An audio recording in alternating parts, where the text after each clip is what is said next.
வெள்ளை சொக்காவில் வருவாங்க, இல்லைன்னா வேற கலர்ல வருவாங்க.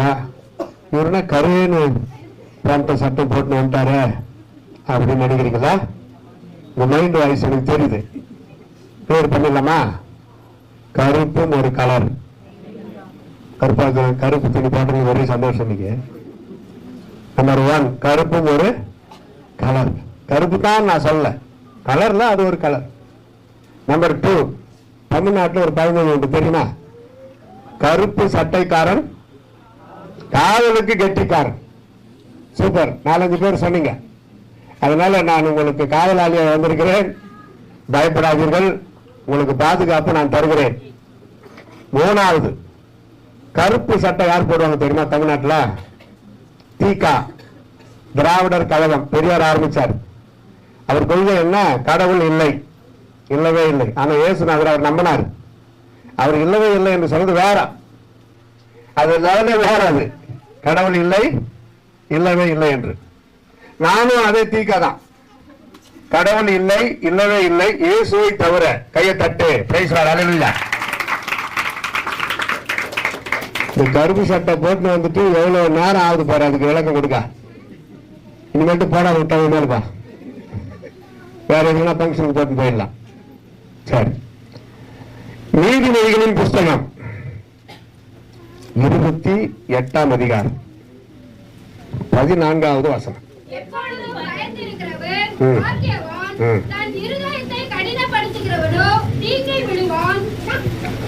கர்த்தருக்கு பிரியமான சகோதர சகோதரிகள், சிறு பிள்ளைகள் முதல் பெரியோர் வரைக்கும், ஒரு அருமையான திருச்சபையின் விசுவாசிகளாய் நீங்கள் இருக்கிறதுனால இன்னும் பக்தியில வளருவதற்கு தான் இந்த செய்தி. எப்பொழுதும் பயந்திருக்கிறவன் பாக்கியவான், தன் இருதயத்தை கடினப்படுத்துகிறவனோ தீங்கில் விழுவான். பாக்கியவான் என்ற வார்த்தையும் வருகிறது, ஒரு எச்சரிப்பின் சத்தமும் அதுல இருக்கிறதை பார்க்கலாம். அதற்கு முன்னாடி வசனம் பார்த்தீங்கன்னா பாஸ்டரும் டச் பண்ணாரு. தன் பாவங்களை மறைக்கிறவன் வாழ்வடைய மாட்டான், அவைகளை அறிக்கை செய்து விட்டு விடுகிறவனோ இரக்கம் பெறுவான்.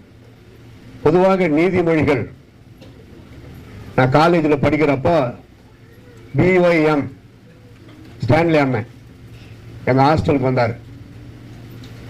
வேலூர்ல காலேஜில் படிக்கிறப்போ அப்போ அவர் சொன்ன ஒரு வார்த்தை இன்று வரைக்கும் நான் அதை கடைபிடிக்கிறேன். ஒரு 19-18 வயசு இருக்கும் அப்போ. இப்போ 67 வயசு ஆகுது எனக்கு. பார்த்தா அப்படி இல்லைன்னு சொல்லுங்க இதுக்கும். சரி, நானே சொல்லிக்கிறேன். நீதிமொழிகள் 31 அதிகாரம் இருக்கிறது.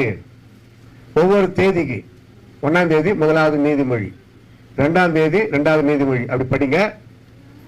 31ஆம் தேதி வர்ற மாதங்கள் 30ஆம் தேதியே சேர்த்து படிச்சிருங்க. நீங்க மற்ற அதிகாரங்கள் படிச்சாலும் திரும்ப திரும்ப தினந்தோறும் அந்தந்த தேதிக்கு அந்தந்த நீதிமொழிகள் படிங்க. ஏனென்றால் அது ஆரம்பத்தில் பார்த்தீங்கன்னா இந்த நீதிமொழிகளை படிக்கிறதுனாலே ஞானம், அறிவு, விவேகம், புத்திமதி இதெல்லாம் உண்டாகிறது அப்படின்னு அவர் எழுதுறார். இந்த நீதிமொழிகளை எழுதிய ஆக்கியோன் அவ்வளவு அழகா கொண்டு வர்றாரு. வேணா உங்களுக்கு டவுட் இருந்தா பாருங்க, 7ஆம் அதிகாரம் நீதிமொழிகள் 1 எங்க ஆரம்பிக்கிறாரு? இவைகள் 4 இல்ல 2 2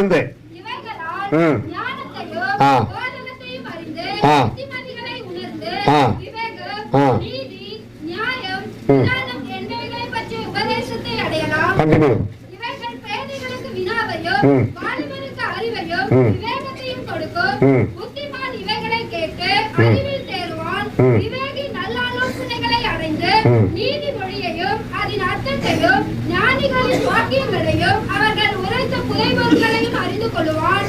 கர்த்தருக்கு பயப்படுதலே ஞானத்தின் ஆரம்பம், மூடர் ஞானத்தையும் போதகத்தையும் அசட்டை பண்ணுகிறார்கள்.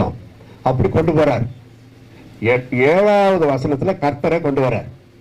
அதுக்கு முன்னாடி பாருங்க, இதை ஒழுங்கா படி. இந்த நீதிமொழிகளை ஒழுங்கா படிச்சோன்னா அவ்வளோ ஆசீர்வாதம் நமக்கு இருக்குது.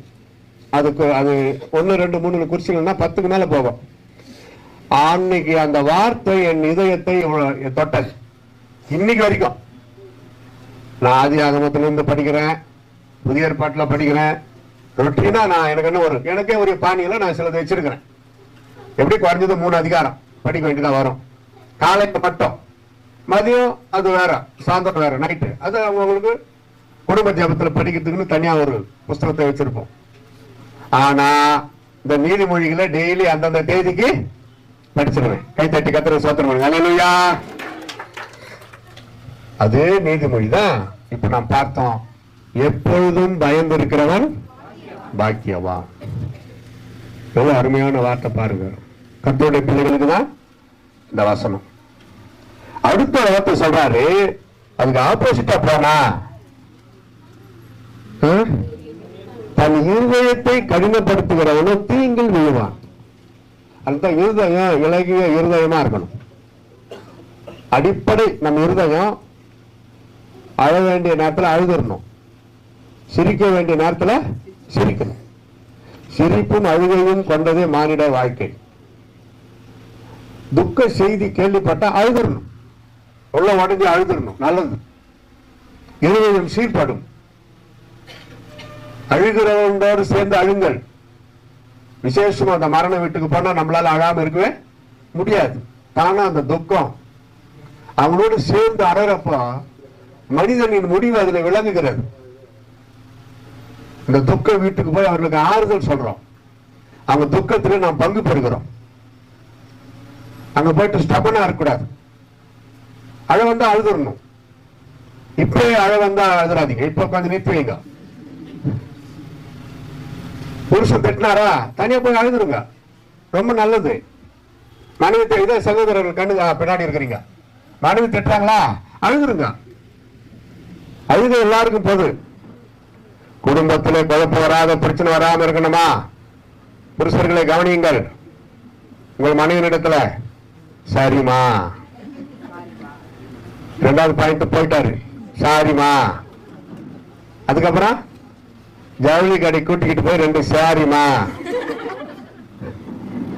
அதுக்கு ஒத்துலையா, ஹோட்டலுக்கு கூட்டிட்டு போய் 2 பூரிமா. அதை துணிக்கிட்டு இன்னும் மாறலையா, இன்னொரு 2 பூரிமா. வாழ்க்கை அவ்வளவுதாயா, டேக் இட் ஈஸி. பிரச்சனையை பெருசுப்படுத்தக்கூடாது. அப்போ முடிக்கணும். கரண்ட் அக்கௌண்ட் உடனே உடனே உடனே. ஒரு காலத்துல பேங்குக்கு போய் கியூல நின்று அதை ஃபில்அப் பண்ணி கொடுத்து 3ஆம் நம்பர்ல போய் நிக்கணும் ஒரு 500 ரூபாய் வாங்குறதுக்கு. இப்ப பாருங்க, ஜிபே, போன்பே, பேடிஎம் வந்துருச்சு. வீட்டுல இருந்துகிட்டே அப்படி ஆயிடுச்சு. நிறைய டெக்னாலஜி முன்னேறிச்சு. கையில பணம் இல்லாம ஆனா பேங்க் அக்கௌண்ட்ல பணம் இருக்கணும். எல்லாம் வாங்கிட்டு வந்துடலாம். போன்லயே புக் பண்றாங்க எல்லாம். அப்படி உண்மையாவே இந்த ஊடகங்களை கண்டுபிடிச்சவங்க அத்தனை பேரும் கர்த்தருடைய பிள்ளைகள் தான். கைத்தட்டி கர்த்தரை சோத்திரம். ஆமென், அல்லேலூயா. கடினப்பட்ட இருதயமாக இருக்கவே கூடாது. நம்முடைய வாழ்க்கையில ஒரு உருக்கம். திரளான மக்களை கண்டு இயேசு கிறிஸ்து மேய்ப்பனில்லாத ஆடுகளைப் போல் இருக்கிறார்களே என்று அறிந்து அவர்கள் மேல் மனது உருகினார். அந்த மன உருக்கம் கர்த்தருடைய பிள்ளைகளுக்கு இருந்தால் அப்படிப்பட்டவர்கள் மூலமாக ஆண்டவர் அற்புதம் செய்வார். எனக்குள் இருக்கும் மனதுருக்கம் உனக்கு இருக்க வேண்டும் மகனே என்று சொல்லுகிறார். மனதுருக்கம். அன்னை தெரசாமா வயசு ஆக ஆக பேப்பர்ல ஒரு விளம்பரம் வெளியிட்டாங்க. வாண்டட். ஒரு 4 நர்ஸ், கிறிஸ்டியன் நர்ஸ் வாண்டட் போட்டாங்க. பெண் பிள்ளைகள் அப்ளை பண்ணி போனாங்க. டைரக்டா அந்த அன்னை தெரசாமா பேசுது அவங்க கிட்ட இன்டர்வியூ. என்ன படிச்சிருக்கிற அதெல்லாம் கேட்கல. அந்த பிள்ளைகள் கொண்டு வந்த சர்டிபிகேட் எல்லாம் வாங்கி வச்சுக்கிட்டாங்க. 8ஆம் நம்பர் ரூம்ல ஒரு ஐயா, லெப்பரசி ஐயா இருப்பாரு. அவருக்கு தண்ணி ஊற்றி சோப் போட்டு குளிப்பாட்டினார் ஒரு பொண்ணுகிட்ட. நாம அதோட வந்ததுமே இப்படி எனக்கு வேலை விடுறீங்க, அதுவும் சாதாரண ஆளா தான் பரவாயில்ல, லெப்பரசி எனக்கு பழக்கமே இல்லை, நான் எப்படி கை வச்சு சோப் போட்டு தேய்ச்சி குளிப்பாட்டுறது, நீ கிறிஸ்டியன் தானேன்னு கேட்டாங்க. ஆமா மாட்டார். இயேசு கிறிஸ்து தலையில இருந்து கால் வரைக்கும் உடம்பு ஃபுல்லா கொதிக்கிற ரணம், முதலெல்லாம் காயம், ரத்தம் ஒழுகுது.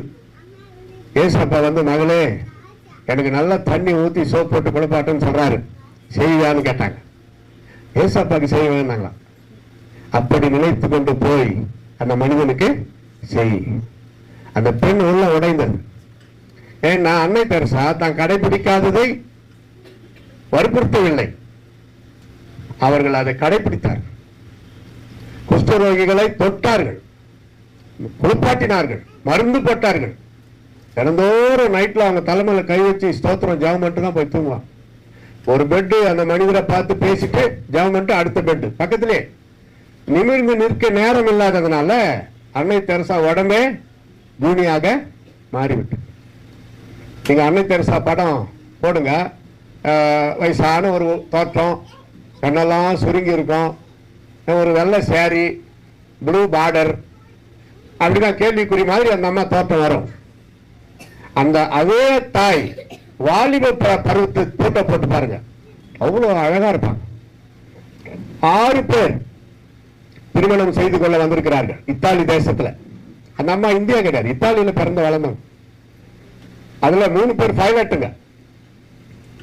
ஒத்துக்கல, நான் இந்தியாவுக்கு போய் ஆண்டவருக்கு நான் சேவை செய்ய போறேன், திருமணம் அதற்கு ஒரு தடையா இருக்கக்கூடாது, நான் விடுதலையோடு செய்யணும்னு சொல்லி, குடும்பமே எனக்கு தேவையில்லை, ஏழை எளிய பிள்ளைகள் தான் எனக்கு குடும்பம் என்று சொல்லி கல்கத்தாவுக்கு வந்து தன்னுடைய சேவையை ஜபத்தோட ஆரம்பித்தார்கள். அந்த இருதயம் ஏழைகள் மேல, ஏழை குழந்தைகள் மேல, இந்த தொழிலாளிகள் மேல எவ்வளவு உடைந்த ஒரு இருதயமா இருந்திருக்கிறது. மகாத்மா காந்தி மரித்த பொழுது அவரை அடக்கம் பண்ண கொடுத்த அந்த பீரங்கி அதோட சீல் போட்டு வச்சிருந்தாங்க. அன்னை தெரசா மரித்த பொழுது சென்ட்ரல் கவர்மெண்ட் அந்த பீரங்கிய கொடுத்தது. கைத்தட்டி கத்திர சோத்திரம். ஹல்லேலூயா. கிறிஸ்தவ பெண்மணி என்று தெரிந்தும், ஒரு கிறிஸ்தவ அம்மா என்று தெரிந்தும் அரசாங்கம் மதத்தை பார்க்கவில்லை. எங்க இந்தியாவுக்கு வந்து இவ்வளவு சேவை செய்த இந்த அம்மாவை மதிப்போடு நம்ம அடக்கம் பண்ணணும்னு சொல்லி அரசாங்கமே அதை அனுமதித்தது. இலகிய உள்ளம். இந்த வசனத்துல 2வது பார்ட்டுக்கு விளக்கம். கடினப்படுத்தக்கூடாது. கணவர் சொல்லுகிறார், இது சரியில்லைம்மா, வேண்டாம், விட்டு. ஏசப்பா அப்படி சொல்லியிருக்கிறார் பைபிள்ல, அதற்கு எதிர்ப்புறமா நீ உன்னுடைய சுபாவம் கொஞ்சம் இருக்குது அப்படின்னு சொல்றாருன்னா அது எதுக்கு சொல்றாரு பாருங்க. அவர் கணவரா இருந்து அதை சொல்றாரு, தேவ மனிதரா இருந்து அந்த வார்த்தை சொல்றப்ப உடனே ஒப்புக்கொள்ளணும், முதலாவது ஒத்துக்கொள்ளணும். அதே போலதான் நல்ல ஆலோசனை சொல்லுவாங்க மனைவி புருஷனுக்கு கேட்கணும். அவங்க வயசுல சின்னவங்களா இருக்கலாம், ஆலோசனை நல்லதா இருக்குதே, அப்படியாமா, சரி, இதோடு நான் இதை விட்டுறேன், இனிமே நான் கரெக்டா நீ சொன்னதை கடைபிடிப்பேன் சொல்லி பாருங்க, ஆண்டவரே சந்தோஷப்படுவேன். செய்வீர்களா? ஆமா, நல்ல ஆலோசனை நம்ம நல்லதுக்கு தான் சொல்லுவாங்க. நீ நான் பெருசுங்களா, வேலை போய் பாரு, அந்த மாதிரியே இருக்கக்கூடாது. ஒரே சரீரம் ஆண்டவர். ஆதி ஆகமத்திலே ஒரே சரீரம். இயேசு கிறிஸ்து பாருங்க, உலக நியமப்படி ஒரு பேச்சுலரா வாழ்ந்தார். அவருக்கு யாரும் பொண்ணு பார்த்து கல்யாணம் எல்லாம் பண்ணி வைக்கல. அவரோட ஒத்துக்கல, அது வேணான்ட்டாரா? தேவகுமார்னா பூமிக்கு வந்தாரு, அவர் அதை ஏற்றுக்கொள்ளல. ஆனா கணவன் மனைவிக்கு எவ்வளவு அழகா ஆலோசனை சொல்றார். அவர்கள் இருவரும் ஒரே சரீரமா இருக்கிறார்கள். ஆனா ஒரு கல்யாணத்துல தன்னுடைய அற்புதத்தை செய்து சீடர்கள் அதிக விசுவாசம் வைக்கத்தக்க அளவுக்கு தண்ணீரை திராட்சை ரசமாக மாற்றினார். அவங்க மானம் போயிடக்கூடாது, கெட்ட பேர் வரக்கூடாது, இப்பதான் வாழ்க்கை ஆரம்பிக்கிறாங்க, ஒரு அற்புதம் செய்யணும்னு சொல்லி. அப்போ கணவன் மனைவி ஆண்டவர் ரொம்ப சந்தோஷமா நீங்க இருக்கணும்னு விரும்புறார். அப்படி என்றால் அந்த கட்டத்தில் இருந்து முதல் இதுக்கு வரலாம். எப்போதும் பயந்து இருக்கிறவன் பாக்கியவான். அந்த காரியத்துக்கு போலாம். 3:10 ஆதி ஆகமத்துல பயம் என்கிறது நெகட்டிவ் ஃபியரிங் இருக்குது. ஓடி ஒளிகின்ற பயம், தப்பு செய்ததுனால ஓடி ஒளிகின்ற பயம். அந்த பயம் நமக்கு தேவையில்லை. அப்படின்னா தப்பு செய்யக்கூடாது. ஆதாம் ஏவாளுக்கு இட்ட கட்டளையை அவர்கள் மீறி விட்டதனாலே அதற்கு பிறகு தேவனாகி கர்த்தர் வந்து பார்க்கும் பொழுது அவர் ஓட சொல்லவில்லையே, முதல்ல விசாரிக்கிறாரு, எங்கே இருக்கிறாய்? நான் நிர்வாணியா இருக்கிறதுனாலே ஒளிந்து கொண்டிருக்கிறேன், ஆண்டவரே அதிர்ச்சி அடைந்த ஒரு சம்பவம். நீ நிர்வாணி என்று உனக்கு சொன்னது யார்? யாரு? சாத்தான். சாத்தான் தான் சொல்லிட்டு போனான். விதைத்து விட்டான். நிர்வாணம் என்கிற வார்த்தையே வந்தது அங்கதான். தேவன் பார்க்கிற விதமாய் அவர்கள் வாழ்ந்தார்கள். எப்போ மீறுதலுக்கு உட்பட்டார்களோ, பாவம் எப்போ உள்ளே பிரவேசித்ததோ, அவளுக்குள்ள ஒரு துக்கமும் வெட்கமும் பயமும் வந்து விட்டது. பயபக்தியோடு கர்த்தரண்டை சேர கடவுள் தான் இருக்குது. இவங்க பயத்தோடு ஓடி போய்விட்டார். விசாரிக்கிறார் ஒவ்வொருத்தரையும். ஆதாம் சொல்றாரு, ஏவாள் மேல பழிய போடுறாரு. இவள் என் எலும்பின் எலும்பு, மாம்சத்தின் மாம்சம் என்று வாழ்த்தி ஏற்றுக்கொண்ட ஆதாம், நீர் எனக்கு தந்த ஸ்திரீ, இந்த பழத்தை கனியை கொடுத்தால் நான் புசித்தேன். மனைவி மேல போட்டார் பழிய. அந்த சுபாவம் இன்னைக்கு இருக்குது. அதுவும் 10 பேருக்கு மத்தியில தன் மனைவிய அவங்க பண்ண தப்பு சொல்லி காட்டுருவாங்க. அதனால என்ன பிரயோஜனம்? கேலி பொருள் ஆகிட கூடாது. மற்றவங்களுக்கு முன்னாடி உயர்த்தி பேசணும். அவர்களும் ஒரு ஆத்மா தானே. குறையை தனியாக உணர்த்து, மற்றவர்கள் முன்னாடி மதிப்பாக பேசு. அதே போல சகோதரிகள் போட்டு வடிச்சிருவாங்க 20 பேருக்கு முன்னாடி புருஷனை பத்தி. அதனால ஏதோ ஆண்டவர் கிஃப்ட் கொடுக்க போறாரு நினைப்பு. இல்லப்பா, இல்லம்மா, தப்பு. தனியா சொல்லுங்க, தனியா உணர்த்துங்க. அத கர்த்தர் பாக்குறாரு. 5-10 பேர் இருக்கிற மதிப்பு மரியாதையான இடத்துல புருஷனை ஒரு கேலி பொருளா, அவமானமா, அவர்கிட்ட அந்த தப்பு இருக்குதுன்னு கூட வச்சுக்கோங்க. ஜெபம் தானே பண்ணணும். பேசுங்க. ஆதி ஆகமத்திலே நம்மளுக்கு பிரேக் டவுன், கொலஸ்ட்ரால் அவர் மாதிரி ஆயிடுது, கொலாப்ஸ் ஆகுது. அதனால ஒரு அந்த நேரத்துக்கு ஒரு தமாஷா தெரியலாம்.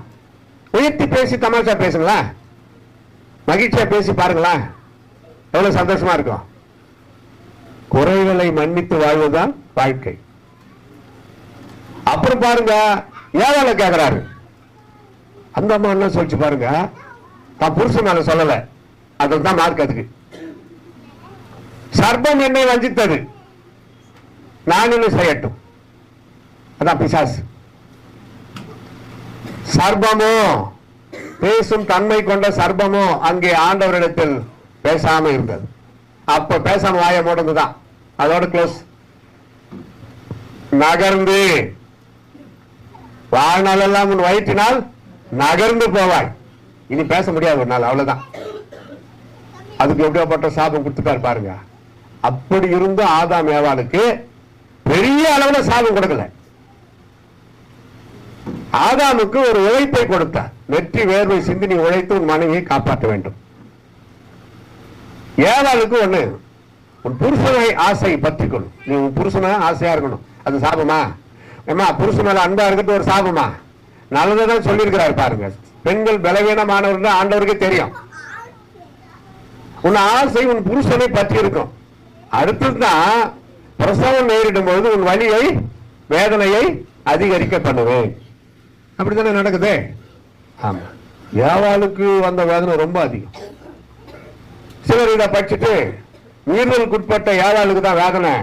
கர்த்தருடைய பிள்ளைகள் விசுவாசியான ஒரு சகோதரி பிள்ளை பெறும்பொழுது அவங்க உண்மையான விசுவாசியா இருந்தா வேதனையே இருக்கக்கூடாதுன்னு ஒரு பொய்யான பிரச்சாரம். அது தப்பு. உனக்கு வேதனை வரும்னு சொன்னாதான் அது நமக்கு புதுமையா தெரியும். ஏற்கனவே இருக்கிற அந்த வேதனை, ஏற்கனவே நியமிக்கப்பட்ட அந்த வேதனையை உனக்கு நான் பெருக பண்ணுவேன், அதிகமாக்கிடுவேன். அப்ப நமக்கு என்ன ஆசீர்வாதம்? நார்மல் வேதனை. ஓகே, அதுதான் நிறைய பேருக்கு நார்மல் டெலிவரி. கர்த்தருடைய பிள்ளைகள் சகோதரிகள் சொல்றாங்களா இல்லையா? Normal delivery. அதான் கர்த்தருடைய சித்தம். ஒரு வேதனையும் இல்லாம முடியாது. பிரசவிக்கிற ஒரு பெண் அதை பெற்ற பிறகு மகிழ்ச்சி அடைகிறான்னா அப்ப அதுக்கு முன்னாடி வேதனையா இருந்திருக்கிறாள் என்றார்.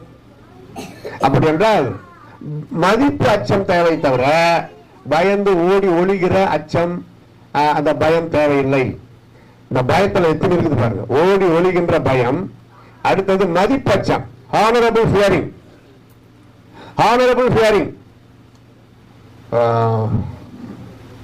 நான் ஊழியத்தில் ஒரு ஸ்தாபனத்தில் இருக்கிறப்போ எங்களுக்குன்னு ஒரு தலைவர், அவர் முன்னாடி நின்றுகிட்டு தைரியமா பேசவே முடியாது. கை காலெல்லாம் நடுங்கும். அவர் கேட்கிற கேள்விக்கு பதில் அவ்வளோ அவ்வளோ சவுண்டை குறைச்சி மெதுவா பேசணும். அதுக்கு பேரு ஹானரபிள் ஃபியரிங். சில பரிசுத்தவான்கள், கர்த்தருடைய பிள்ளைகள், ஊழியக்காரங்க அவங்கள போய் பார்த்து பேசுறப்போ அவங்க ஒரு மதிப்பச்சம் வரும். அது தப்பு இல்லை. கண்டிப்பா விசுவாசிகளோ பிள்ளைகள், சபையின் சிறு பிள்ளைகள் முதல் பெரியோர் வரை ஊழியர் இடத்துல ஒரு மதிப்பட்சத்தோடு பேசணும். அனாவசியமா அலட்சியமா பேசக்கூடாது. அப்ப அந்த ஹார்ட் கடினப்பட்டுரும். எதுல நான் பயம், நான் ஏன் பயப்படணும் அப்படி நினைக்கூடாது. எப்பொழுதும் பயந்திருக்கிறவன் பாக்கியவான். எப்பொழுதும் பயந்திருக்கிறவன், இந்த ரெண்டுத்துக்கு இடையில கர்த்தருக்கு, எப்பொழுதும் கர்த்தருக்கு பயந்திருக்கிறவன் பாக்கியவான், பாக்கியவதி. கர்த்தருக்கு பயப்படுகிறவன் நன்மைகளை பெறுவான். கர்த்தருக்கு பயப்படுதலை ஞானத்தின் ஆரம்பம். இதெல்லாம் இருக்குது. அந்த ஹானரபிள் ஃபியரிங். இயேசு கிறிஸ்துக்கு நம்ம ஏன் பயப்படுறோம்? அவர் தேவகுமாரன். வானாதி வானங்களை விட்டு இறங்கி நமக்காக சிலுவையில அறையப்பட்டார். பாவ மன்னிப்பு. அவர் சிலுவையில மரித்ததுனால நமக்கு கிடைத்த ஒரு பெரிய ஆசீர்வாதம் பாவ மன்னிப்பு. ஒரு பரிசுத்தமான வாழ்க்கை, சமாதானமான ஒரு வாழ்க்கை. அவ்வளவு செய்கிற ஆண்டவர் இயேசுவுக்கு ஒரு மதிப்பு. பயத்தோடு அவரை பொழுது கொள்வோமாக, பயபக்தியோடு கர்த்தரை ஆராதனை செய்யுங்கள். அப்படிதான் இருக்குது. இப்ப ட்ரெண்ட் மாறி போச்சு. அந்த காலத்துல நான் சிறு பையனா இருக்கிறப்போ 2 பாட்டு இல்லைன்னா ஒரு 2-3 பாட்டு, அப்புறம் வேத வாசிப்பு, அப்புறம் சங்கீதம், சாட்சி, காணிக்கை எடுத்துருவாங்க. செய்திக்கு மட்டும் 1 hour, 1 மணி நேரம் விடுவாங்க. செய்தி 1 மணி நேரம். செய்திக்கு முக்கியம் வார்த்தை. ஆதியிலே வார்த்தை இருந்தது, பாட்டு இருந்தது இல்ல, ஆதியிலே வார்த்தை இருந்தது. பாட்டு 3 மணி நேரம், செய்தி 1/2 மணி நேரம். மாறி போச்சு. சரி, பாடுறாங்களே ஒரு பயபக்தியா, நல்லா ஸ்தோத்திரம் பண்ணி நல்லா ஒரு ஆத்மா திருப்தி இல்லை. கூத்து, கும்மாலம், டான்ஸ், பின்னாடி புகை, எவன் கண்டுபிடிச்சானு தெரியல. மேடையில் ஆடுறாங்க இயேசு கிறிஸ்து பாட்டு. அது கிறிஸ்தவ பாட்டு தானா, சினிமா பாட்டு தானான்னு ஒண்ணுமே புரியல. டஸ் புஷ்னு மியூசிக், ஸ்பீக்கர் பாக்ஸ் கீஞ்சு போற மாதிரி போட்டு ஒரே கூத்து, கும்மாலம், கலர் கலரா புகை. யார் இது கத்து கொடுத்தாங்கன்னு தெரியல. பிசாசனோட நயம் வந்தாங்க பாருங்க. இசை வாசிங்க, பாட்டு பாடுங்க வேண்டாம்ல. அது ஒரு ட்ரெண்ட் மாறி பிசாசுக்கு பிரியமா போயிடக்கூடாது. இது என்ன தப்பு அப்படின்னு கேட்டுருவாங்க. பயபக்தியோடு கர்த்தரை ஆராதியுங்கள். அல்லேலூயா. சரி, அதுக்கப்புறம் என்ன ஆச்சு தெரியுமா? இப்படி அப்படியே நின்று கொண்டு பாடுவது அவ்வளவு நல்லா இல்லைன்னு சொல்லி ஒரு ஸ்டெப் அப்படி எடுத்து வைங்க, கொஞ்சம் அசையுங்க, அப்படி கைத்தட்டி பாடுங்கன்னு கத்து கொடுத்தாங்க. இத்த சாக்கு வச்சுக்கணும், அவ்வளவுதான் சொல்லிட்டாரா? இப்ப பாருங்க, சினிமாக்காரன் கூட கெட்டான், அப்படி ஆடுதுங்க. சிறு பிள்ளைகள் தான், சிறு பிள்ளைகள் நோ ப்ராப்ளம், நல்லா இருக்கும் பாக்குறதுக்கு. எருமக்காடா மாதிரி இருக்குதுங்க. ஒண்ணும் ஒரு டான்ஸ், கூத்து, கும்மாலம். வீடியோ எடுக்கிறதுனால ஒரு சென்டென்ஸுக்கு ட்ரெஸ்ஸை கூட மாத்திட்டோம், பரவாயில்ல. அதுக்குன்னு நேரம் ஒதுக்கி பாராட்டுகள். அது கண்ணியமா இருக்குதான்னு பார்க்கணும். ஒன்னா பாருங்களேன் சகோதரிகள், எத்தனை 40-50 வயசுக்கு மேல ஆனவங்க ரொம்ப மோசமா இருக்குது. சில பாட்டுங்க, பாட்டு நல்லா இருக்குது, நான் இல்லைங்களா, பாட்டு நல்லா கருத்தாக நிறைந்ததா இருக்கிறது. அதை ஒரு கண்ணியமான ட்ரெஸ் பண்ணி பாடினா எவ்வளவு நல்லா இருக்கும். கண்ணியமான ட்ரெஸ் தான் பார்க்கறதுக்கு நல்லா இருக்கும். மீதி பிசாசு வேலை. யோசிக்கணும். பயபக்தி, எப்பொழுதும் பயந்திருக்கிறவன். சுத்தி சுத்தி அந்த வார்த்தை வரும். அடுத்தது பாருங்க, எப்பொழுதும் கர்த்தருக்கு பயந்திருக்கிற ஒரு மனிதன், அவன் வாழ்க்கையில என்ன நடக்குது? 128:1 சங்கீதம். கர்த்தருக்கு பயந்து அவர் வழிகளில் நடக்கிறவன் எவனோ அவன் பாக்கியவான். உன் கைகளின் பிரயாசத்தை நீ சாப்பிடுவாய், உனக்கு பாக்கியமும் நன்மையும் உண்டாயிருக்கும். உன் மனைவி உன் வீட்டோரங்களில் கழித்திடும் திராட்சை கொடியை போல் இருப்பான். உன் பிள்ளைகள் உன் பந்தய சுற்றிலும் ஒலிவ மர கன்றுகளை போல் இருப்பார்கள். அந்த பட்டியல் நீளுகிறது. முதலாவது பட்ட பெயர், கர்த்தருக்கு பயப்படுகிறவனுக்கு ஒரு பட்டம், ஒரு பதவி. அவங்கள உற்சாகப்படுத்துறார் ஆண்டவர், பாக்கியவான். Blessed person, those who hearing to God, he is called blessed person. Blessed sister, ஒரு பயபக்தி, பயபக்திக்குரியவர்களாய். பக்தி இருக்குது, உலகம் ஃபுல்லா பக்தி இருக்குது, அந்த பயம் இல்லை. இந்த இந்துக்கள் கல்யாணத்துல பார்த்திருக்கிறீங்களா? இந்துக்கள் கல்யாணமோ அல்லது இந்துக்கள் ப்ரோக்ராம் எதுவா இருக்கட்டும், முதல்ல ஒரு 2 பாட்டு அவங்க சாமி பாட்டை போடுவான். அவன் குலதெய்வம், அவன் கும்பிடுற குலதெய்வம் பாட்டை போடுவான் பக்தியா. 2 பாட்டு ஓஹோன்னு ஓடும். அதுக்கப்புறம் சினிமா பாட்டை போடுவான். அவ்வளவுதான் பக்தி.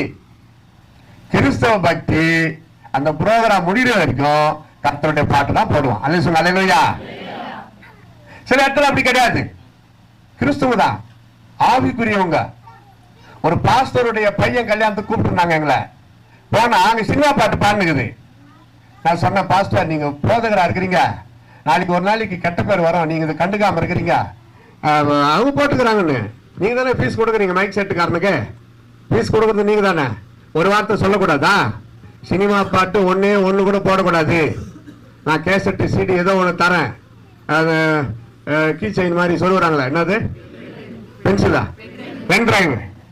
நான் பென்சில் அது ஒன்று கொஞ்ச நாள் வரும், அப்புறம் ரப்பர் டிரைவ் வரும். ஒண்ணு குழு இயேசு கிறிஸ்து பாட்டு பாடு.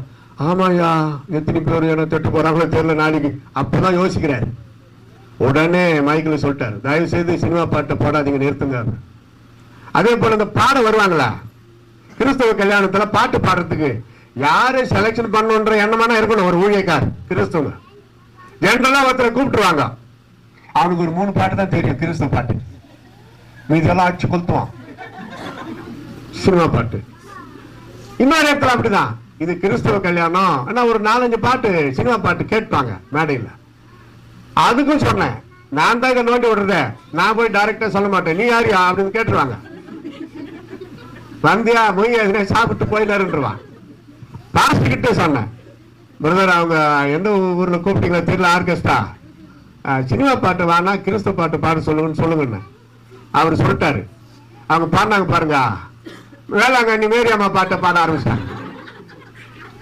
சரி, பெரிய தப்பு போனா ஒரு சின்ன தப்பு போட்டோம். என்னது மேரிமா என்ன ஒரு பாட்டு பண்ணாங்க. சரி, இயேசு பெற்றதுனால மேரியம்மாக்கு ஒரு மதிப்பு உண்டாக்குறாங்க அப்படின்னு ஒரு திருப்தி. அப்படியெல்லாம் இருக்குது. சிங்கப்பூர்ல ஒருத்தன் கேட்டான், நான் விசுவாசி தான், சினிமா பாட்டு எப்பனா சும்மா அப்படி வாய் திறந்து பாடக்கூடாதா, அது தப்பான்னா.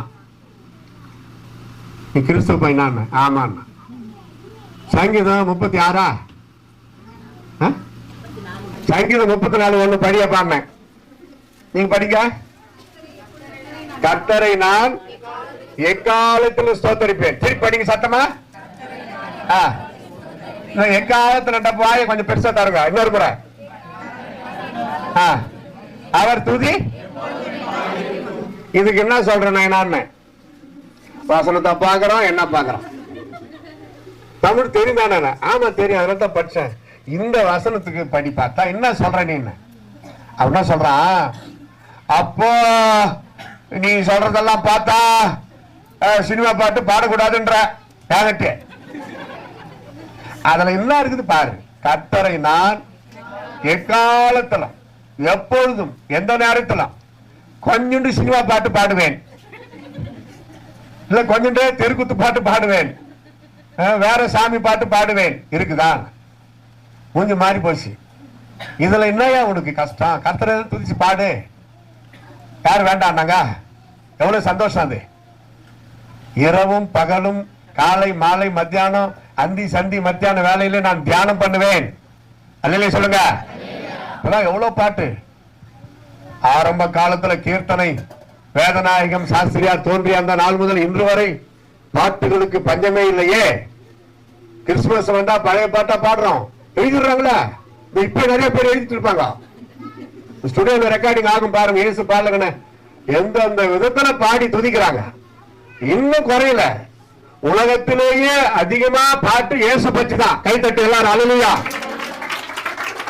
யாருக்குமே கிடையாது. ஏன்னா அவங்களுக்கு வரல, புது பாட்டுங்கெல்லாம் வரல. அதெல்லாம் ஓடி போயிடுச்சு. என்னடா இங்க இருந்த சாமி என்னாச்சு காணோம்.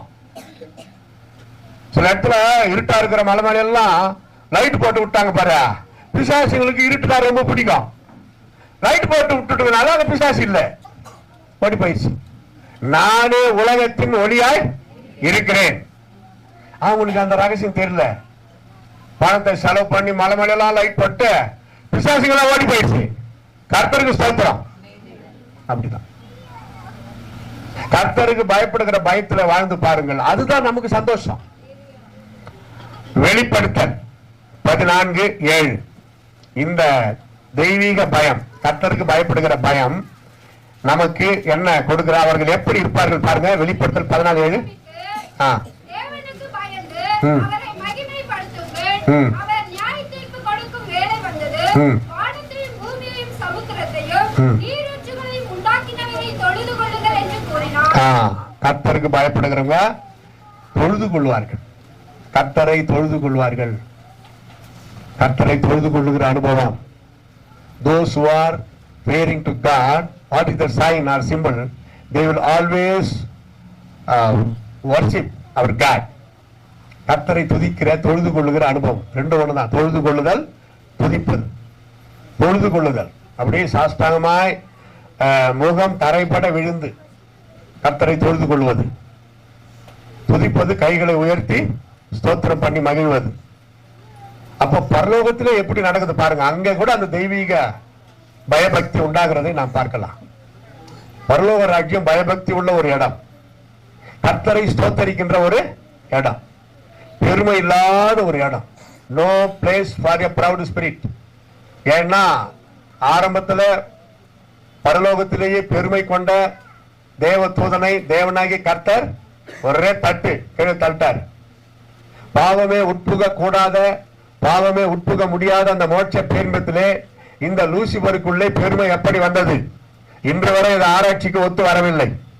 நிறைய தியாலஜிகள், நிறைய பைபிள் படிச்சவங்க, ஆராய்ச்சி பெரிய அளவுல டிகிரி முடிச்சவங்களுக்கு கூட இந்த கேள்விக்கு பதில் கிடையாது, தெரியல. அதனால்தான் அடுத்த நொடியே ஆண்டவர் அங்க கீழே தள்ளினார். அவ்வளவுதான். இந்த பரலோகத்தில் உனக்கு இடம் கிடையாது. கர்த்தரால் மீட்கப்பட்டவர்கள் தான் அங்க ஆண்டவர்கிட்ட வந்து சேர முடியும். ஏற்கனவே இருந்த தேவத்துவனுக்குள்ள பெருமை, இத்தனைக்கும் நிறைய சலுகை கொடுத்திருந்தாரா ஆண்டவர். அவனுக்கு அழகான மேனி, பளபளப்பான மேனி, இசை வாசிக்கிறதுல ஃபர்ஸ்ட் அவர்தான். எல்லா ஆண்டவருக்கு அடுத்த ஸ்தானம் தான் வச்சிருந்தாரு. அது போலதா ஆண்டவருக்கு மேலாக நான் உயர்வேன். அவருடைய சிங்காசனத்துக்கு பக்கத்தில் உட்காருன்னு சொல்லியிருந்தா கூட அமைதியா இருந்திருப்பாரு. அவர் சிங்காசனத்திலேயே அப்ப அவரு விட்டுருவாரா? என் மகிமையை நான் வேறு ஒருவனுக்கும் கொடேன். அதுக்குன்னு ஒரு தகுதி, அந்த சிங்காசனத்துக்கு ஒரு தகுதி இருக்குது. முதலமைச்சரை நம்ம ஏன் மதிக்கிறோம்? அந்த முதலமைச்சர் சேர், அந்த சிங்காசனத்துக்கு ஒரு மதிப்பு. எத்தனை பேர் உட்கார்ந்த நாற்காலி அது. ஆரம்ப காலத்திலிருந்து பாருங்க. இப்ப இருக்கிறவங்களுக்கு தெரியாது. அவங்களெல்லாம் அறிஞர் அண்ணா தெரியுமா? தெரியுமா? தெரியும். சிறு பிள்ளைகளுக்கு தெரியாது. பக்தவட்சலம், அறிஞர் அண்ணா, வேற யாரோ, அதுக்கப்புறம் கலைஞர் கருணாநிதி, இப்ப நம்ம ஸ்டாலின் அண்ணா அதுல இருக்கிறார். அவரு மேல குறையோ அவரு மேல கோபமா இருக்கலாம். அந்த நாற்காலியை குறை சொல்ல முடியாது, கூடாது. உன் ராஜாவை மதிப்பாயாக பைபிள் இருக்குது பாருங்க. நீங்கள் அமைதியுள்ள ஜீவனம் பண்ணும்படிக்கு ராஜாக்களுக்காக, தேச தலைவர்களுக்காக ஜபம் பண்ணுங்கள். அப்படி செய்வது பிதாவுக்கு பிரியமானது. ஜபம் பண்றீங்களா? நாங்க படுறோம். பாரத தேச பிரதமர் முதல் இன்று வரை அவருக்காக நாங்க ஜெபிக்கிறோம். பைபிள் இருக்குதா? ராஜாக்களை ஏற்படுத்துகிறது யாரு? ஆண்டவர் தானே. அப்போ பாரத பிரதமர் மோடி அவர்களுக்காக ஜெபிக்கிறீங்களா? கசப்பாக்குதா? வேற வழி இல்லை. ராஜாக்களை ஏற்படுத்துகிறவர் ஆண்டவர். ஒரு நாள் என் கணவர் வந்தாரு. Hi Paul, how are you? Hi, do your ministry very well அப்படின்ட்டு போயிட்டாரு. அந்த ஒரு காரணத்துக்காகவே அவருக்காக நாங்க ஜெபம் பண்றோம். பிரைஸ் காட், ஹல்லேலூயா. கசப்பு வரவே கூடாது. தலைவர்கள் உங்க ஊரு வார்டு மெம்பர் ஏவியா விஏஓ முதல் எல்லாரும் பேரு குறிச்சு வச்சுக்கணும், ஜெபிக்கணும். அதை செய்ய மாட்டாங்க. அமெரிக்காவில் இருக்கிறவருக்கு ஜெபம் பண்ணுவாங்க, கனடாவில் இருக்கிறவருக்கு ஜெபம் பண்ணுவாங்க. கண்ணு முன்னாடி இருக்கிறவங்களுக்கு முதல்ல ஜெபம் பண்ணுங்க. அவன் நல்லபடியா தேசத்துக்கு ஆட்சி செய்யணும். பாருங்க, இயேசு வரப்போறதுக்கு நிறைய பேர் ஆயத்தமா இல்ல. அடுத்த வருஷம் வரப்போற எலெக்ஷனுக்கு 2 வருஷம் முன்னாடியே ஆயத்தமாயின்னு இருக்கிறாங்க நம்ம ஆளுங்க.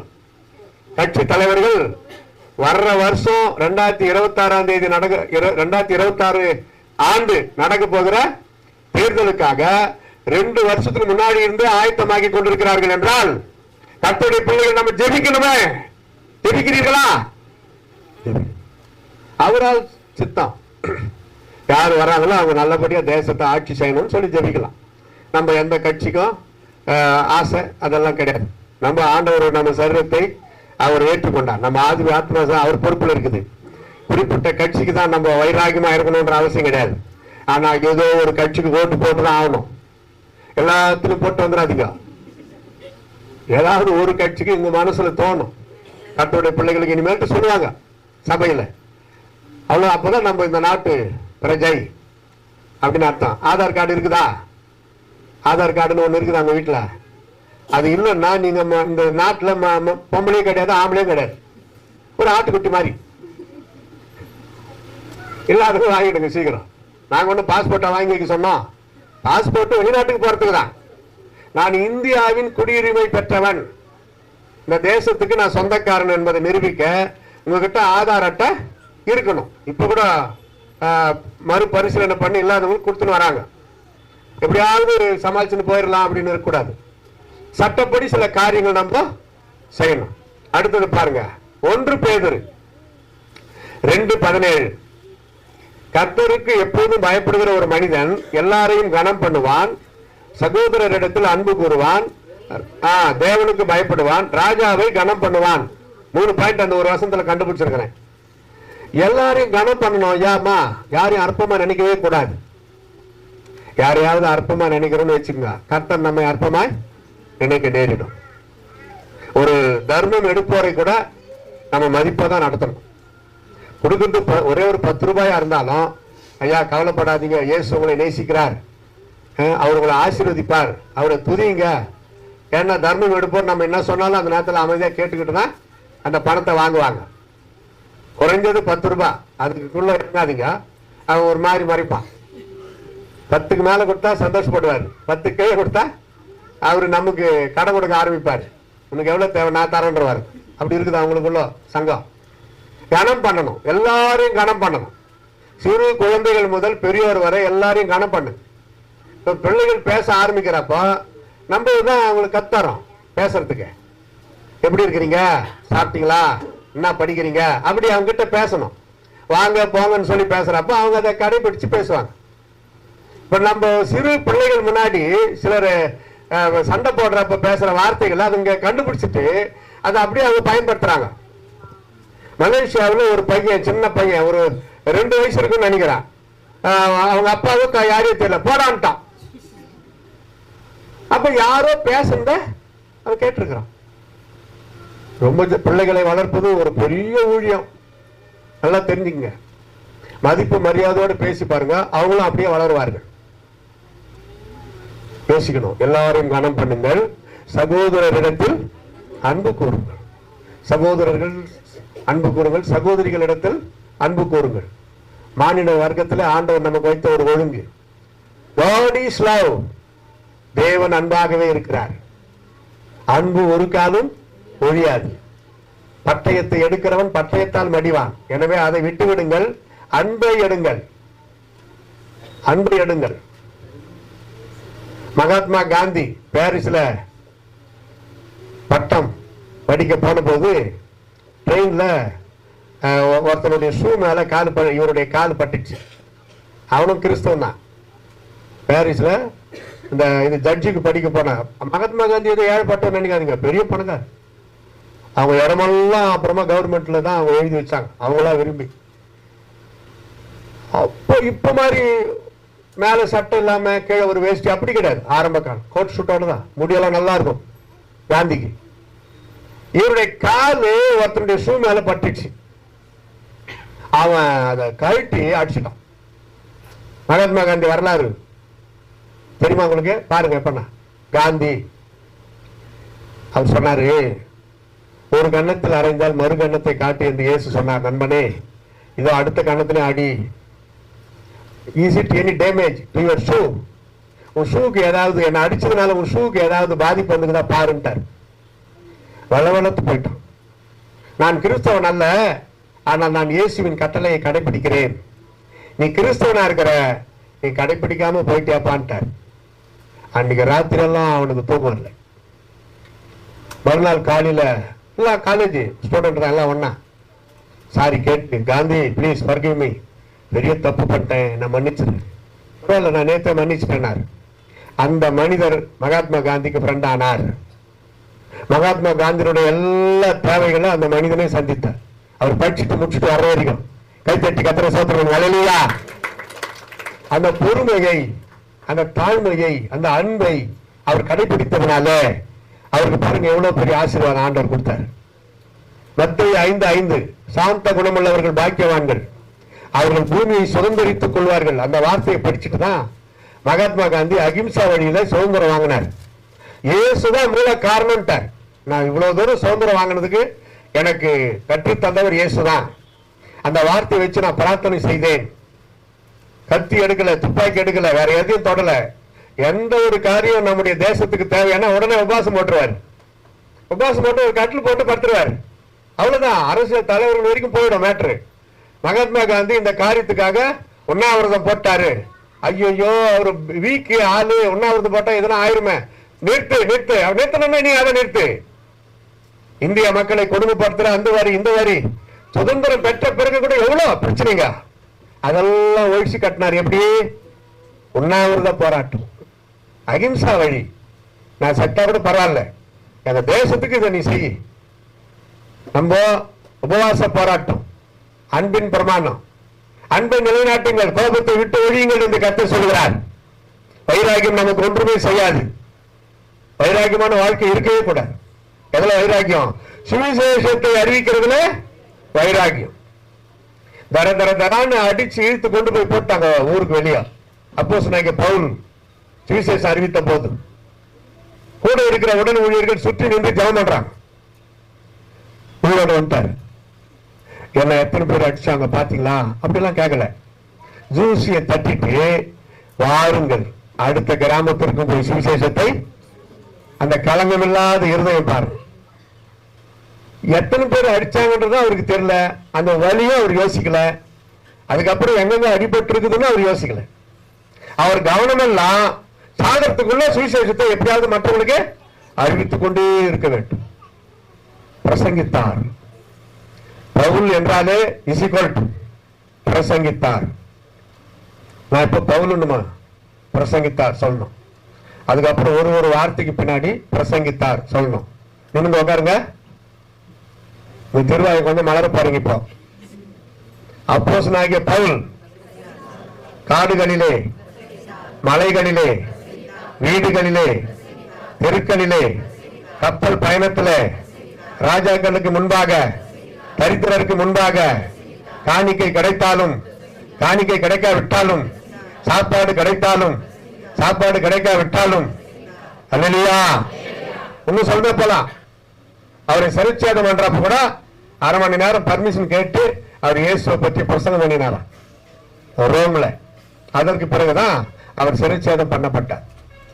இயேசுக்காக ரத்த சாட்சி. யோசித்து பாருங்கள். எபிரேயர் 4:1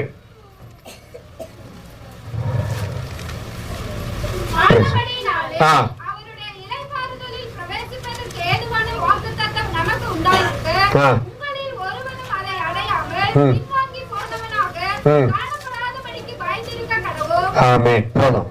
பின்வாங்க மாட்டான். புரிச்சுங்க. எப்போதும் கர்த்தருக்கு பயந்திருக்கிறவன் அவன் கர்த்தரை விட்டு பின்வாங்க மாட்டான். 1, தேவனை மகிமைப்படுத்துவான். 2, பாக்கியவான் என்று கருதப்படுவான். 3, எல்லாரையும் கனம் பண்ணுவான். 4, சகோதரரிடத்தில் அன்பு கூறுவான். ராஜாவை கனம் பண்ணுவான். இங்க பாருங்க, அவன் ஆண்டவரை விட்டு பின்வாங்க மாட்டான். நிறைய பேர் பின்வாங்கிட்டாங்க. இப்போ இயேசுநாதரை பற்றி கசப்பாயிருச்சு. அற்புத செயலியா இயேசு கிறிஸ்து நம்மளை உயிரோடு வைத்திருக்கிறாரே, அதுவே ஒரு பெரிய அற்புதம் அல்லவா? வேற என்ன வேணும்? ஆகாரம் தருகிறார், உழைக்க பலன் தருகிறார், போகிற இடங்களிலே மதிப்பு மரியாதை கொடுக்கிறார். என்ன செய்யணும்? அற்புதம் என்ன செய்யணும்? பரலோகத்தையே கீழே உங்க வீட்டுக்கு முன்னாடி கொண்டாந்து வைக்குமனா? வசனம் அப்படி இல்லையே. கிறிஸ்தவ குடும்பம் ஒரு குட்டி பரலோகம், அதை நம்ம தான் கடைபிடிக்கணும். பின்மாற்றம் அடைவானால் அவன் மேல் என் ஆத்மா பிரியமா இராது. ஆண்டவரை முறுமுறுக்க கூடாது, அது பின்மாற்றத்திற்கு அடையாளம். ஆண்டவரை மறுதளிக்க கூடாது, அது இன்னும் மோசம். முறுமுறுப்பு முக்காபாகம் க்ளோஸ், மறுதளிப்பு எல்லாமே போச்சு. முறுமுறுப்பு, நான் கர்த்தரை முறுமுறுக்கிறது இல்லை என்று சொல்லலாம். வேற யாரை முறுமுறுத்தாலும் அந்த கர்த்தரை பார்க்க, கர்த்தரை பாதிக்கிறது. ஒரு மனைவியானவள் புருஷனை முறுமுறுத்தால் அது புருஷனுக்கு ஒன்னும் ஆகாது, கர்த்தரை பாதிக்கிறது, உனக்கு தான் ஆபத்து. ஒரு புருஷனானவன் மனைவியை முறுமுறுத்தால் அது மனைவிக்கு ஒன்னும் ஆகாது, கர்த்தரை அது பாதிக்கிறது. ஆவியானவர் பாதிக்கப்படுகிறார். நீ கொஞ்சம் டீகிரேட் ஆகிறாய், அந்த நேரத்தில் டீகிரேட் ஆகிவிட்டாய். திருப்பி அதை ஏற்றுவது ரொம்ப கடினம். ஒரு ஒரு நல்ல ஸ்தானத்துல, ஒரு ஸ்தானத்துல இருக்கிறவன் நெகட்டிவ் கேரக்டர் வந்தா டீகிரேட் ஆயிடுவாங்க. தன் ஸ்தானத்தை விட்டு அலைகிற குருவி எப்படி அலையுமோ அது போல பின்மாற்றக்காரன் இருக்கிறான். எந்த நம்பிக்கையுமே அவனுக்கு அப்புறம் வராது. இயேசு கிறிஸ்து மேல வராது, பெரியவங்க மேல வராது. ஒரு பைத்தியக்கார மாதிரி எல்லாத்துக்கும் இருக்க வேண்டியதுதான். தேவனுடைய ஆலயத்திற்கு வந்திருக்கிற கர்த்தருடைய பிள்ளைகளுக்கு ஒரு பெரிய நம்பிக்கை இருக்கிறது. உங்கள் நம்பிக்கை ஒரு காலம் வீண் போகாது, வீண் போகாது. விசுவாசம் தரும் தேவ பக்தி அதுவே. விசுவாசத்தினாலதான் எல்லாமே நம்ம அனுபவிக்கிறோம். விசுவாசம் இல்லாமல் தேவனுக்கு பிரியமாக இருப்பது கூடாத காரியம். பெற்றோர் நல்ல விசுவாசிகளா, பக்திமான்களா, பரிசுத்தவான்களா இருப்பாங்க. இப்ப பிசாசு கொண்டு வர்ற சில பிரச்சனை என்ன தெரியுமா? ஊழியக்காரருடைய பிள்ளைகளே கூட இப்போ ஊழியக்காரருக்கு அந்த குடும்பத்திற்கு எலும்புரிக்கை போல இருக்கிறார்கள். ட்ரெண்ட் மாறுதுப்பா சொல்றான். பாஸ்டரா இருக்கிற அவர் அப்பாவுக்கே சொல்றான், உனக்கு வயசாயின போது இந்த மாதிரி எல்லாம் இருந்தா லாய்க்கப்படாது, ஏன் பாணிக்கு வா. உன் பாணிக்குன்னா சின்ன பாட்டு ராகத்துல பாட்டு பாடுவேன், ராக் இசை, என்னென்னமோ இசை வந்துட்டு இருக்குது. பிசாசுக்கு பிரியமா. அதனால்தான் அவன் என்ன பண்ணிட்டான், இசையிலே வல்லவனாக என்ன தள்ளிட்டாரு. விசுவாசிகளை வச்சே நான் ஆண்டவரை மறக்கிறேன் அப்படின்ற மாதிரி டைரக்டா தாக்காம வேற விதத்துல ஆண்டவரை விட்டு பின்வாங்க செய்கிறது பிசாசின் வேலை. பாஸ்டர் சொன்னாரு, நீங்க பண்றது தப்புன்னு தெரியாத அளவுக்கு நயவஞ்சகமானவன் தான் பிசாசு. இதுல போய் என்ன தப்பு கேட்பாங்கல்ல.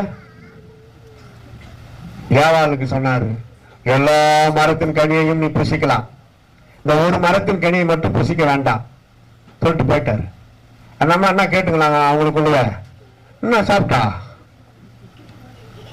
எல்லா மரத்தின் கனியும் புசிக்கலாமா, இந்த ஒண்ணு மட்டும் புசிக்க கூடாதான், என்ன இப்படி போகுது? அவங்க சிந்தனை தான் அவங்களை கெடுத்தது. நினைப்புத்தான் பிழைப்பை கெடுக்கும். என் நினைவுகள் உங்கள் நினைவுகள் அல்ல, என் வழிகள் உங்கள் வழிகளும் அல்ல. பரிசுத்த வேதம் எந்த வழி சொல்லுது? இடுக்கமான வாசல் வழியா பிரவேசி, அது கஷ்டமா தான் தெரியும். அதான் பரலோகத்துக்கு கொண்டு போய் சேர்க்கும். போராட்டம், அவமானம், நிந்தனை, பிரச்சனைகள் எல்லாம் இருக்கும்.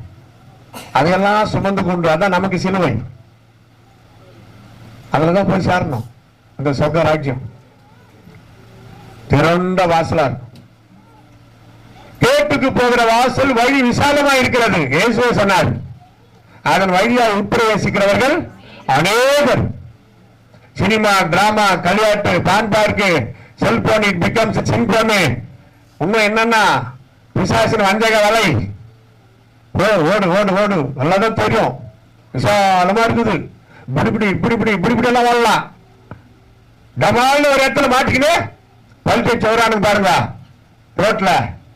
அது மாதிரி அந்த பாதை எங்க போய் சேர்த்து பாதாளத்துல burning hell, second death of hell fire.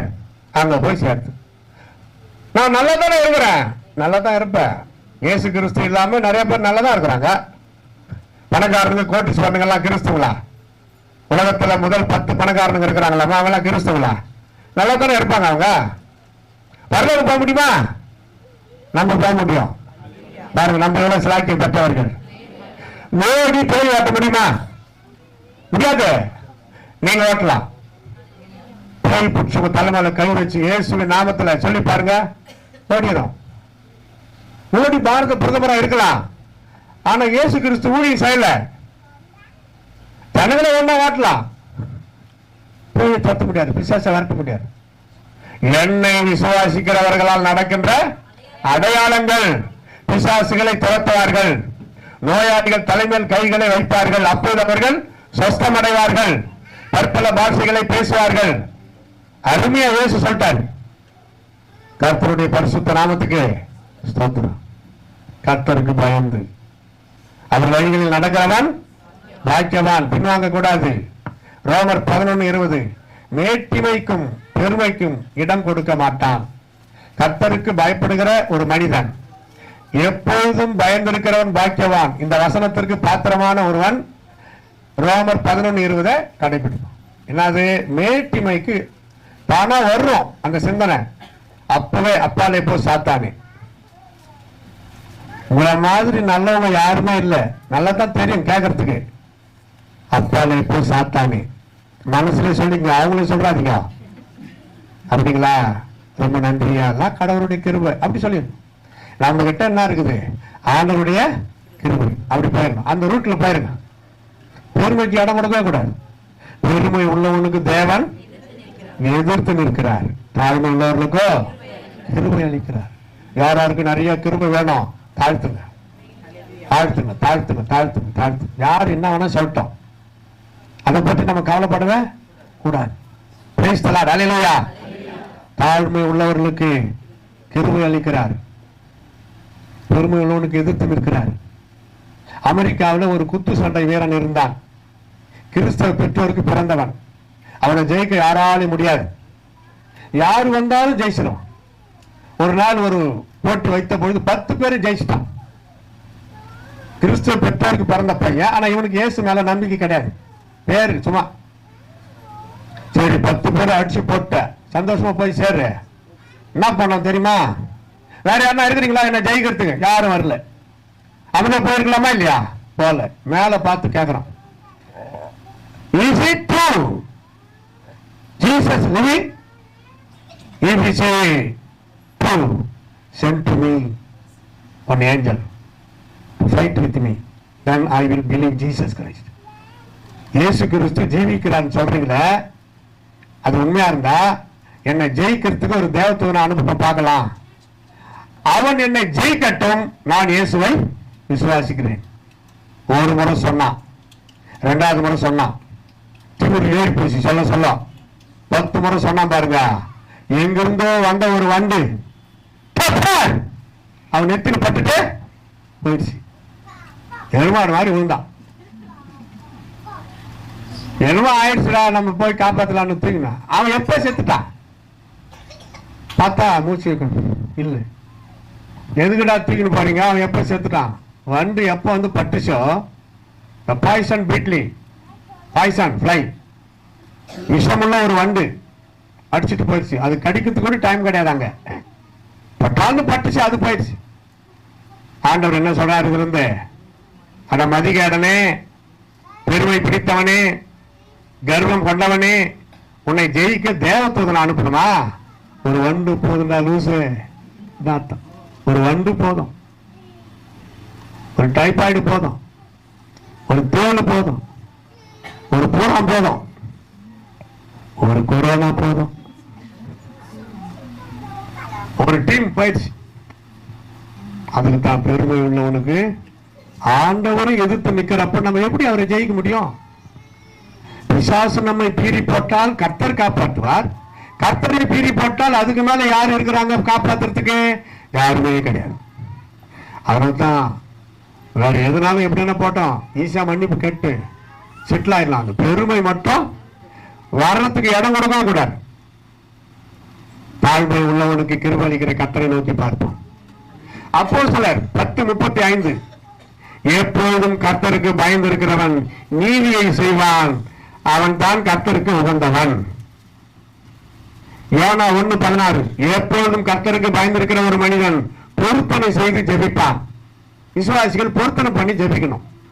ஒரு சில காரியம் ஏதோ ஆண்டவர்கள் லஞ்சம் கொடுக்குறோம் அப்படி இல்லை, அதுக்கு அர்த்தம் உங்கள் சிறுபிள்ளைத்தனத்தை அங்க காட்டுறீங்க. பொருத்தனை காணிக்கன்னு ஒண்ணு இருக்கு தெரியுங்களா?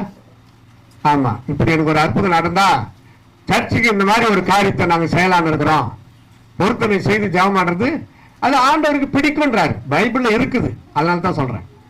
அடுத்து பிரசங்கி 12:13 கட்டளைகளை கை கொள்ளுவான். தேவனுக்கு பயப்படுகிற ஒரு மனிதன் கட்டளைகளை, அவருடைய கட்டளைகளை கை கொள்ளுவான். பழைய ஏற்பாட்டு காலத்துல 10 கட்டளைகள். அதுக்கு முன்னாடி மனசாட்சி மூலமா பேசினார், மோசே மூலமா 10 கட்டளை கொடுத்தார். அதுக்கப்புறம் இயேசு வந்தார், 10 கட்டளைகளை 2 கட்டளையாக மாற்றினார், சுலபமாக்கினார். என்னது? இந்த 10 2 ஆகினார், சுலபமாக்கினார். உன் தேவனாகிய கர்த்தரிடத்தில் உன் முழு இருதயத்தோடும் உன் முழு ஆத்மாவோடும் உன் முழு பலத்தோடும் அன்பு கூறுவாயாக. இதற்கு ஒப்பா இருக்கிற no number 2, not number 2, same 1A 1B அப்படி வச்சுக்கலாம். இதற்கு ஒப்பா இருக்கிற 2ஆம் கட்டளை உன்னிடத்தில் நீ அன்பு கூறுகிறது போல. கை தட்டி கர்த்தரை ஸ்தோத்திரம் பண்ணலாமா? பேசுறார். ஹல்லேலூயா. அன்பின் பிரமாணத்தை கொண்டு வந்து விட்டார். அன்பின் பிரமாணம் அது 2த்தையும் ஒண்ணாக்கிட்டார். அதுக்கப்புறம் அன்பே பெரியது. 13ஆம் அதிகாரம் 1 கொரிந்தியர் 13ஆம் அதிகாரம் குறிச்சுங்க, வீட்டுல ஹோம்வொர்க் போய் படிச்சு பாருங்க. என்கிட்ட உண்மையான ஒரு அன்பு, தேவனுடைய அன்பு இருக்குமானா நான் எப்படி இருப்பேன்? அதே போல 1 யோவான் 4ஆம் அதிகாரம் ஃபுல்லா குறிச்சு வச்சுங்க, வீட்டுல போய் படிங்க. 13ஆம் அதிகாரம் 1 கொரிந்தியர் ஆண்டவர்கிட்ட அன்பா இருந்தா எப்படி இருப்பேன், மனிதர்களிடத்துல நான் அன்பா இருக்கிறன்றதுக்கு என்ன அடையாளம்? 1 யோவான் 4ஆம் அதிகாரம் 2 தான் முழு பைபிளுக்கு சாராம்சம். தேவன் அன்பாகவே இருக்கிறார். அப்ப அவரை துதிக்கிற, அவரை பற்றி பேசுகிற, அவரை பின்பற்றுகிற நான் அன்பாகவே இருக்கிறேன். ஒரு சின்ன கோபம் பெரிய அளவுல குழப்பத்தை உண்டாக்கிடும். சாதாரண சின்ன கோபம் அது அப்ப நிறுத்து. ஒருவேளை வரும், கோபப்படவும் கூடாது, மற்றவர்களுக்கு கோபம் உண்டாக்கவும் கூடாது. பைபிள் இருக்குது. ஒருவருக்கு ஒருவர் கோபம் உண்டாக்காமல் இருங்கள், கோபம் மூட்டாதிருங்கள். நீங்களும் கோபப்படாதீர்கள், ஒருவருக்கு ஒருவர் கோபம் மூட்டாதிருங்கள். எவ்வளவு அழகா சொல்றாரு. கோபத்தை உண்டாக்கிட்டு நீ எல்லாம் விசுவாசி, எல்லாம் கர்த்தருடைய பிள்ளையா, கோபம் இவ்வளவு வருதுன்னா உண்டாக்குறது யாரு? இடரல்கள் யாரால் வருகிறதோ அவர்களுக்கு ஐயோ. பேசி முடிக்கிற வரைக்கும் கவனமா கேட்டுட்டு அப்புறம் நீங்க பதிலுக்கு சொல்றதுக்கு டைம் தருவாங்க. மேட்ரு பேசுறப்ப குரங்கு கொண்டு பேசினா அந்த மேட்ரு பேசுறவங்களுக்கு கண்டிப்பா கோபம் தான் வரும். பார்லிமெண்ட்ல இந்த மாதிரி மீட்டிங் இந்த மாதிரி அனுப்பிடுவாங்க வெளியே. சாதாரண குரங்கு பேசுறதுக்கு கெட் அவுட்ன்றவாங்க. அப்ப வீட்டில் கூட அப்படிதான் நம்ம வச்சுக்கணும். பொறுமையா கேளுங்க. மனைவி சொல்லி முடிக்கிற வரைக்கும் பொறுமையா கேட்டு, இப்ப நான் பேசலாமான்னு நீங்க கேட்டுக்கின்னு பேசலாம். உங்க கருத்தை தாராளமா சொல்லலாம். குடும்பம் தானே, குடும்பம் ஒரு குட்டி பரலோகம். அது பட்டிமன்றம் அல்ல. பட்டிமன்றமே நகைச்சுவைக்காக தான் வச்சிருக்கிறாங்க, சிரித்து மகிழ, டைம் பாஸ். பட்டிமன்றத்திலே அப்படிதான் கொடுக்குறாங்க. நம்மளுக்கு பட்டிமன்றம் கோபம் ஆயிடக்கூடாது. வாக்கு வாதம், வாக்கு வாதம், வாதம் ஒரு நோய், வாதம் ஒரு நோய், தீராத வாதம். அதெல்லாம் விட்டு இந்த சுயநலவாதிகளா இருக்கக்கூடாது. போய் எல்லாருக்கிட்டையும் அன்பா இருக்கிறீங்க, பேசுறீங்க. குடும்பத்தில் அன்பா இருக்கிறோமா, அது ரொம்ப முக்கியம். ஒரு இந்து சாமியாரு சிலடையா இலைமறை கனியாக இயேசு பற்றி சொன்னார். அதை போட்டிருந்தேன். நானும் சில இடத்துல அதை பேசுவேன். 2 ஷிப்பு போகுது, சம்சார சாகர்னு ஒரு 2 குடும்ப கடன், எல்லார கடன். ஃப்ரெண்ட்ஷிப்பு, ரிலேஷிப்பு, ஃப்ரெண்ட்ஷிப்பு இதுல இந்த கப்பல்ல போனா ஒரு பெரிய மீன் வந்து தாக்குது. செல்பிஷ். என்னது? செல்பிஷ். இப்படி போனா பகவானை அடைய முடியாது. எதுல போனா? வர்ஷிப்பு. அல்ல சொல்லுங்க. அது எந்த கடல்ல போனா? டிவோஷன். அதுல போனாதான் பகவானை அடைய முடியும். ஒரு இந்து சாமியாரு உபன்யாசம் கொடுக்கிறாரு. இந்து கோயிலுக்கு முன்னாடி தான் உட்கார்ந்து பேசுறாரு. அவருக்குள்ள இயேசு என்ன டெக்னிக்கலா பேச வச்சாரு பாருங்க. அவருக்கு ஒரு திருப்தி. அவருக்கு வீட்டுக்கு போனதான், எப்பா இயேசு பகவான் உன்னை பத்தி நானே சொல்லிட்டு ஜனங்களுக்கு இளையமறை கனியாக. நிறைய பேர் அப்படி இருக்கிறாங்க. இயேசுவை துடிக்கிறான். முடிக்க போறேன், முடிக்க மனமின்றி. நீதிமொழிகள் 14:16. கர்த்தருக்கு பயப்படுகிற, கர்த்தருக்கு எப்பொழுது பயப்படுகிற ஒரு மனிதன் தீமைக்கு விலக்கி தம்மை காத்துக் கொள்வான். தீமைக்கு விலகி சில கிராஸ் பிளெஸிங், தவறான ஆசீர்வாதம், குறுக்கு வழியிலே தவறான ஆசீர்வாதங்கள் வர வாய்ப்பு இருக்குது. பரவாயில்ல, கர்த்தருக்கு தெரியாதா நம்ம நிலைமை, அதுல போய் இறங்கலான்னு இறங்கிடாதீங்க. ஆபத்தை கொண்டு வந்து முடியும். கர்த்தருடைய ஆசீர்வாதமே ஐஸ்வர்யத்தை தரும். அதனோடு அவர் வேதனையை கூட்ட மாட்டார். கூட்டார் அப்படின்னா கூட்ட மாட்டார். நான் நினைச்சா 6 மணி வரைக்கும் பேசினே இருப்பேன். சாயந்தரம் 6 மணி வரைக்கும் இல்ல, நாளைக்கு சாயந்தரம் 6 மணி வரைக்கும். ரூல்ஸ் ஒண்ணு இருக்குது இல்ல, சட்டத்துக்கு கீழ்ப்படிணும். அதனால முடிக்க மனமின்றி முடிக்கிறேன். எல்லாம் ஏமிக்கலாமா? எப்பொழுதும் பயந்திருக்கிறவன் பாக்கியவான். Praise the Lord. Hallelujah, hallelujah. எல்லாம் ஏமிக்கலாம். பயபக்தியோடு ஒரு ஜெபம் பண்ணி முடிக்க போறேன். நன்றி தகப்பனே. Hallelujah, hallelujah, hallelujah. Praise the Lord, praise the Lord, praise the Lord, praise the Lord. Hallelujah, hallelujah. நன்றி. கொடாபடி ஸ்தோத்திரம், ஸ்தோத்திரம், ஸ்தோத்திரம், ஸ்தோத்திரம், ஸ்தோத்திரம், ஸ்தோத்திரம். நம்ம எல்லாருக்கும் தெரிஞ்ச ஃபாதர் பெர்க்மன் செய்யக்கூடிய பாட்டு 2 சென்ஸ். நல்ல சத்தத்தை உயர்த்தி ஆசையோடு ஆண்டவரை நோக்கி பார்த்து பாடலாமா? உனக்காகத்தான் வாழ்கிறேன், உன்னையே நேசிக்கின்றேன், உனக்காகத்தான் வாழ்கிறேன், உன்னையே நேசிக்கின்றேன், நதியாகி என்னை நேசிக்கிறேன்.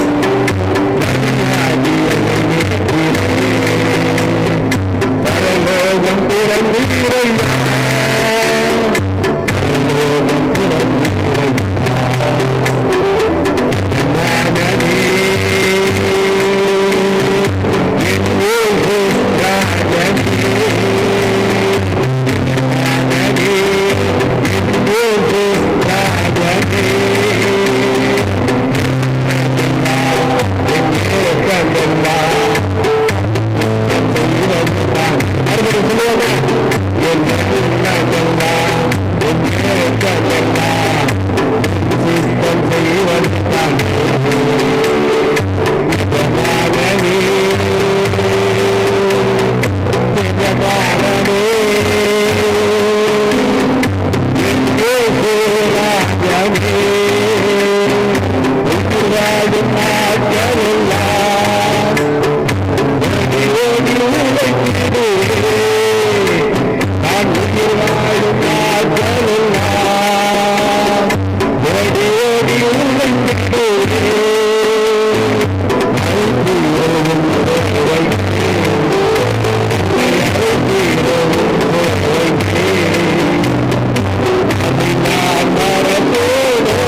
கற்பனை பார்த்து பேசி கப்பலை சோத்திரம் பண்ணி ஆர்ப்பரித்து கப்பலை மகிமைப்படுத்துவோமாக.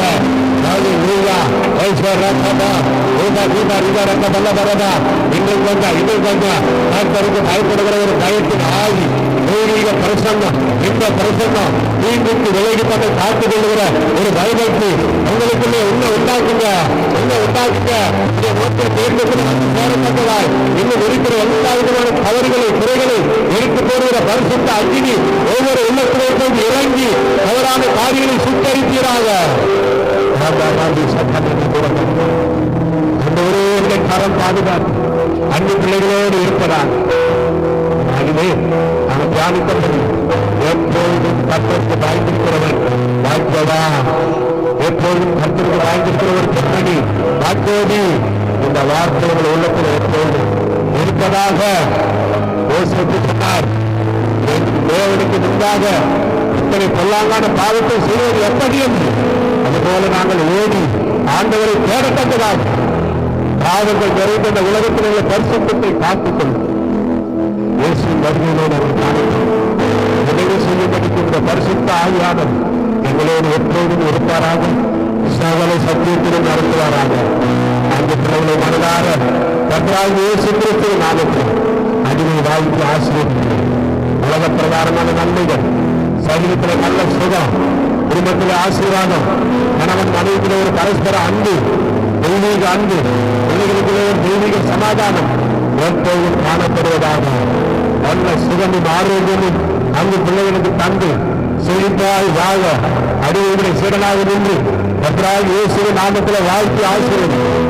அப்படியே சகோதரரை குடும்பத்தை ஆண்டவரே பாஸ்டரமாவை சகல குடும்ப அங்கத்தினர் உறவினர் இளைஞர் பந்துக்கள் சர்ச்சில் ஆலயத்துக்குள்ள வந்திருக்கிற அந்த பிள்ளைகள் சிறு பிள்ளைகள் பெரியவர்களை எல்லாரையும் கர்த்தராகிய இயேசுவின் நாமத்திலே நாங்கள் வாழ்க்கை ஆசீர்வதிக்கிறோம். விசேஷமாய் போனவருடைய இரண்டாவது குழந்தையின் பிறந்த நாளுக்காக ஸ்தோத்தரிக்கிறோம். அந்த குழந்தை இந்த உலகத்தில் படைத்ததற்காக ஸ்தோத்திரம். ஒரு விசேஷத்த ஆசீர்வாதம் அந்த குழந்தைக்கு தந்து ஞானத்திலும் அறிவிலும் தேவ திருவிழா வளர நீரை திருமணம் செய்யும்படி சொல்லிக்கிறோம். ஹல்லேலூயா, ஹல்லேலூயா, ஹல்லேலூயா. இதுக்கு நம்ம ஏறுகிறோம். இயேசுவின் நாமத்தை ஒதுக்கிறோம். எங்கள் அறிவிக்கிறாரு. அதுவார் எல்லாரும் சத்தமா ஆமென்.